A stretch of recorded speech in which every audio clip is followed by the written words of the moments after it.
அனைவருக்கும் வணக்கம். மகா சிவமும் ராத்திரியும் என்கிற இந்த நேரலையில் பங்கு கொள்ள வந்துள்ள அனைவரையும் வரவேற்கிறோம். இன்னைக்கு தமிழ்நாட்டுல நிறைய இடங்கள்ல இந்த மகா சிவராத்திரி ஒரு பெரிய கொண்டாட்டமாக செயல்படுத்தப்படுகிறது. இந்தியா முழுக்க இது போல நிகழ்வுகள் நடப்பதற்கான வாய்ப்பு இருக்கு. இருந்தாலும் நாம இங்க தமிழ்நாட்டுல இருக்கிறோம், அதனால இங்க இருக்கக்கூடிய செயல்பாடுகளை நம்ம வெளிப்படுத்துறோம். உலகம் முழுக்க கூட இன்னைக்கு இது தொடர்பான தகவல்கள், செயல்பாடுகள் நடக்கிறதுக்கான வாய்ப்புகள் இருக்கு. சரி, இப்ப நம்ம இது தொடர்பா ஒரு சில தகவல்கள் தெரிஞ்சுக்கணும் அப்படின்னு சொல்லி முதல்ல விருப்பத்தை உருவாக்குறோம். ஏன் அப்படின்னா, சிவம்னா என்ன, ராத்திரினா என்ன அப்படிங்கிறதுக்கான பொருள் தெரியல அப்படின்னா சிவராத்திரிக்கான செயல்பாடு தெரியாது.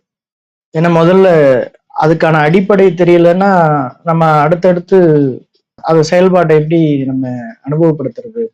அதனால அதை பத்தின ஒரு தெளிவு முதல்ல, சிவம்னா என்ன, ராத்திரினா என்ன, இதுக்கான ஒரு தெளிவு கிடைச்ச பிறகுதான் அடுத்தடுத்து இன்றைக்கான அந்த செயல்பாடுகள், நிறைய தகவல்கள் இங்க சொல்லப்பட்டு இருக்குது. அதனுடைய உண்மைத்தன்மை என்ன, அது எந்த அளவுக்கு நமக்கு பலன் கிடைக்கும் அப்படிங்கிற மாதிரியான செயல்பாடுகள் எல்லாத்தையும் நாம அலசி பார்த்துடலாம்.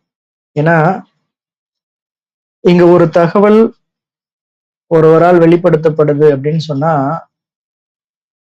அது அவங்களுடைய அனுபவத்தின் வெளிப்பாடா அல்லது அவர்கள் கேட்டு படித்து அல்லது வேறு இதன் மூலியமாகவோ தெரிஞ்சுக்கிட்ட தகவலா அப்படிங்கிறது நமக்கு விளங்குறது இல்லை. நாம் அதுக்கு முயற்சி பண்றது இல்லை. இன்னும் உங்களுக்கு ஆழமாக தெளிவாக சொல்லணும்னு சொன்னா, சுய சிந்தனையை நாம் பயன்படுத்துவதே இல்லை. நம்முடைய அறிவு இருக்கு இல்லையா, அதை நாம் பயன்படுத்துவதே இல்லை. யார் எதை சொன்னாலும் அதை அப்படியே ஏற்றுக்கொள்கிற பழக்கம் நம்மகிட்ட இருக்குது. அதுக்கு காரணம் நம்முடைய பெற்றோர்கள், நம்முடைய முன்னோர்கள் அப்படின்னு தான் சொல்லணும். ஏன்னா அவங்க எதையாவது ஒண்ணு சொன்னாங்க அப்படின்னா அதை நம்ம கேட்டுக்கணும், சரின்னு ஏத்துக்கிட்டு செய்யணும். தகவல் அது எதுக்காக சொல்லப்படுது அப்படிங்கிற காரணம் அவங்களும் சொல்ல மாட்டாங்க. சில நேரங்கள்ல நம்ம கேட்டு பார்த்திருப்போம், அதெல்லாம் தெரியாது, பெரியவங்க சொல்லுவாங்க, நீ சொன்னா செய் அப்படிங்கிற ஒரு நிலைப்பாடு ஒரு குறிப்பிட்ட காலகட்டமாக இங்க நமக்கு நடந்துருச்சு. அதனுடைய விளைவு தான் நாம என்ன செய்யறோம், எதுக்கு செய்யறோம், அதை எப்படி செய்யணும், அதனுடைய பலன் என்ன, இப்படி எதுவுமே தெரியல, ஆனாலும் தொடர்ந்து செஞ்சிட்டு இருக்கிறோம். அதனால நாம இப்போ நம்மளுடைய உணர்வெனும் மனம், நம்மளுடைய நேரடி வகுப்புகள் இதுல கலந்துக்கிட்டு உண்மை நிலை என்னன்னு உணர்றதுக்கு தயாரா இருக்கக்கூடிய நீங்க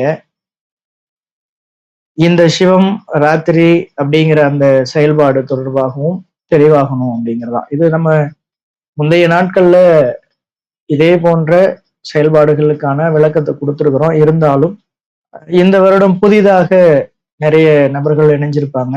அவங்களுக்கு தெளிவு கொடுக்கிற வகையிலும் இன்னும் இது தொடர்பான நிறைய தகவல்களை நம்மளுடைய நண்பர்களுக்கு நாம வெளிப்படுத்தணுங்கிற அடிப்படையில தான் இந்த சிவமும் ராத்திரியும் அப்படிங்கிற நேரலை இன்று ஏற்பாடு செய்யப்பட்டுள்ளது. முதல்ல சிவம்னா என்ன அப்படிங்கிறத தெளிவு பெற்றுக்கலாம். அப்புறம் ராத்திரிக்கு வருவோம். ராத்திரினா உங்களுக்கு ரொம்ப எளிமையா புரியும் நினைக்கிறேன். இரவு, இரவு அப்படின்னா நமக்கு இருள், பகல் அப்படின்னா வெளிச்சம் அப்படிங்கிறது உங்களுக்கு புரியும்னு நினைக்கிறேன். ஸோ அதனால முதல்ல சிவத்துக்கு பொருள் தெரிஞ்சுக்கிட்டோம் அப்படின்னா அடுத்தது ராத்திரியை இணைச்சு பார்த்துருவோம்.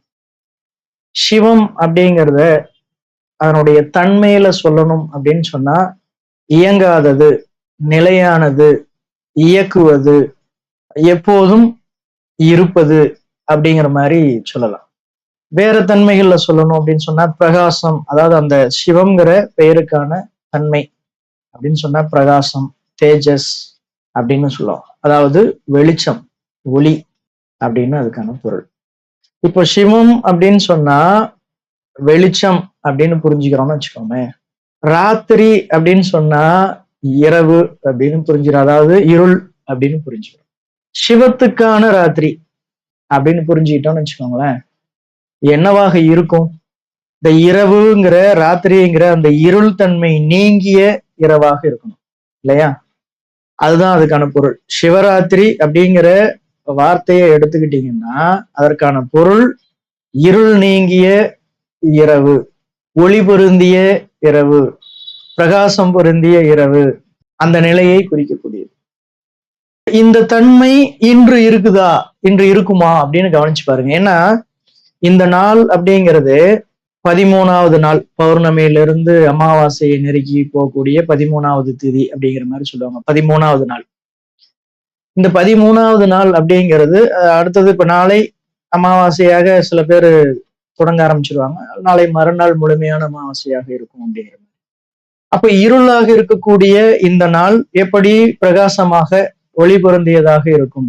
இந்த இரவு வார்த்தையினுடைய பொருள் எடுத்துக்கிட்டோம்னா பிரகாசம் நிறைஞ்சதாக இருக்கணும். ஆனா அப்படியே வெளியில கொஞ்சம் கவனிச்சு பாருங்க என்ன மாதிரி இருக்குதுன்னு சொல்லிட்டு. அது புரிஞ்சாதான் உங்களுக்கு என்ன ஆகும்?